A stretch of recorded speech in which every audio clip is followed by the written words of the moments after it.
breaking news ពុំមែនបងប្អូន UFO មនុស្សក្រៅភពពុំមែនបងប្អូនមនុស្សក្រៅភពនេះបើយោងទៅតាមសារព័ត៌មាន Fox News ជាសារព័ត៌មានដ៏ធំនៅក្នុងសហរដ្ឋអាមេរិកលោកប្រធានាធិបតី Donald Trump បានបញ្ជាឲ្យទីភ្នាក់ងាររដ្ឋាភិបាលអាមេរិកចាប់ផ្ដើមដំណើរការស្វែងរកនិងបញ្ចេញឯកសារពាក់ព័ន្ធទៅនឹង UFO និងជីវិតក្រៅភពជាសាធារណៈសេចក្តីសម្រេចនេះកើតឡើងបន្ទាប់ពីមានការចាប់អារម្មណ៍យ៉ាងខ្លាំងពីសាធារណជនអាមេរិកនិងអ្នកស្រាវជ្រាវជាច្រើនដែលបានទាមទារឲ្យរដ្ឋាភិបាលបង្ហាញការពិតអំពីUAE ណា UAP ឬក៏វត្ថុហោះគ្មានសម្គាល់នៃអត្តសញ្ញាណអញ្ចឹងគេភាសាបរទេសគេហៅថា UAP ឬវត្ថុហោះគ្មានសម្គាល់អត្តសញ្ញាណនេះវត្ថុហោះនេះពុំមែនបងវត្ថុហោះត្រុយនេះអញ្ចឹងវាអត់មានអត្តសញ្ញាណអីទេអញ្ចឹងបានប្រជាជនសហរដ្ឋអាមេរិកហ្នឹងគឺទាមទារឲ្យលោក Donald Trump ហ្នឹងឬក៏រដ្ឋបាលរបស់សហរដ្ឋអាមេរិកហ្នឹងគឺបង្ហាញការពិតអញ្ចឹងយោងទៅតាមការផ្សព្វផ្សាយរបស់ក្រសួងការពារជាតិអាមេរិកឯកសារដំបូងជាង160ឯកសារបានដោះសឬក៏បង្ហាញជាសាធារណៈអញ្ចឹងរបាយការណ៍ UFO តាំងពីឆ្នាំ1947រូបភាពចម្លែកពីបេសកកម្មអាប៉ូឡូមានន័យថា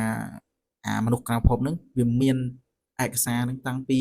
1947ហ្នឹងដែលសហរដ្ឋអាមេរិកបានស្រាវជ្រាវនិងរុករកតាំងពីឆ្នាំ1947អញ្ចឹងវាយូរមែនទែនប៉ុន្តែបើយើងគិតទៅUFO ហ្នឹងវាមានតាំងពីយូរយារណាស់មកហើយតាំងពីកកើតផែនដីមួយអញ្ចឹងណាវីដេអូនេះគឺនឹងជា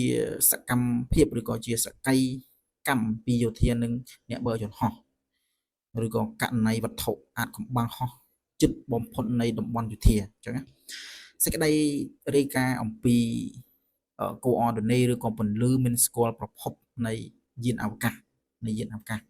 លោក Donald Trump បានបង្ហាញថាឬក៏បាននិយាយថាប្រជាជនអាមេរិកសមនឹងទទួលបានការពិតហើយរដ្ឋាភិបាលនឹងផ្ដល់តម្លាភាពនិងអតិបរមាជុំវិញបាតុភូតអាថ៌កំបាំងន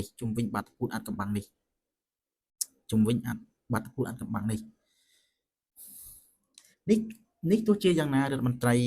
ភេត្រាករបានបញ្ជាក់ថាឯកសារដែលបានបញ្ចេញមកនេះមិនទាន់មានភស្តុតាងច្បាស់លាស់អញ្ចឹងមានន័យថាសហរដ្ឋអាមេរិកក៏បានបញ្ជាក់ដែរថាភស្តុតាងទាំងអស់នេះគឺអត់ទាន់មានភាពច្បាស់លាស់នោះទេមានជីវិតក្រៅភពពិតប្រាកដនោះទេមានថាអត់ទាន់ច្បាស់ប៉ុន្តែករណីជាច្រើនដែលមិនទាន់បានបញ្យល់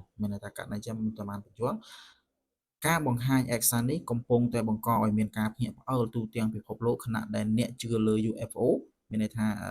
ជឿទៅលើមនុស្សក្រៅភពហ្នឹងគេថា UFO មើលឃើញថាអាចជាជំហានដំបូងនៅក្នុងការបង្ហាញអាថ៌កំបាំងធំបំផុតរបស់មនុស្សជាតិ